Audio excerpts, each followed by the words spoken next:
നമസ്കാരം, കൊട്ടാരക്കര മീഡിയയിലേക്ക് സ്വാഗതം. വെളിയത്തുനാട്ടിലെ അങ്കണവാടിക്കകത്ത് കണ്ടെത്തിയത് 3 അടി നീളമുള്ള മൂർഖൻ പാമ്പ്.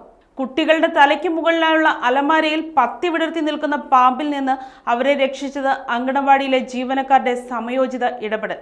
തിങ്കളാഴ്ച ഉച്ചയ്ക്ക് കരിമല്ലൂർ പഞ്ചായത്തിലെ വെളിയത്തുനാട് തടിക്കക്കടവ് 131 നമ്പർ അങ്കണവാടിയിലായിരുന്നു സംഭവം. കുട്ടികൾക്ക് കളിക്കാൻ അങ്കണവാടിക്കകത്തെ ഭിത്തി അലമാരയിൽ നിന്ന് കളിയുപകരണങ്ങൾ എടുക്കാൻ ശ്രമിച്ചപ്പോഴാണ് പാമ്പിനെ കണ്ടത്. കളിയുപകരണങ്ങൾ സൂക്ഷിച്ചിരുന്ന പെട്ടിയുടെ മറവിൽ ചുരുണ്ട് കിടക്കുകയായിരുന്നു പാമ്പ്. ഈ അലമാരയുടെ താഴെ ഇരുന്നാണ് 9 കുട്ടികൾ പഠിച്ചുകൊണ്ടിരുന്നത്. അങ്കണവാടി വർക്കർ ആനി പെട്ടി പൊക്കിയെടുക്കുന്നതിനിടെ പാമ്പ് പത്തി വിടർത്തി. ഭയന്നു പോയെങ്കിലും ധൈര്യം സംഭരിച്ച കുഞ്ഞുങ്ങളെ പൊക്കിയെടുത്ത് പുറത്തേക്കൂടി. ഹെൽപ്പർ സുനിതയും ഒപ്പം കൂടി. 2 കുട്ടികളെ വീതം പൊക്കിയെടുത്ത് പെട്ടെന്ന് തന്നെ പുറത്തേക്ക് എത്തിച്ചു. ഇതിനിടെ കാൽ വഴുതി വീണ സുനിതയുടെ തലയ്ക്ക് പരിക്കേൽക്കുകയും ചെയ്തു. ആലങ്ങാട് സ്വദേശിയായ Kerala forest Sarpa snake rescuer VK Reshmu സ്ഥലത്തെത്തി പാമ്പിനെ പിടികൂടി. അയ്യമ്പുഴ ഫോറസ്റ്റ് ഡിവിഷനിൽ നിന്ന് ഉദ്യോഗസ്ഥരെത്തി പാമ്പിനെ കൊണ്ടുപോയി.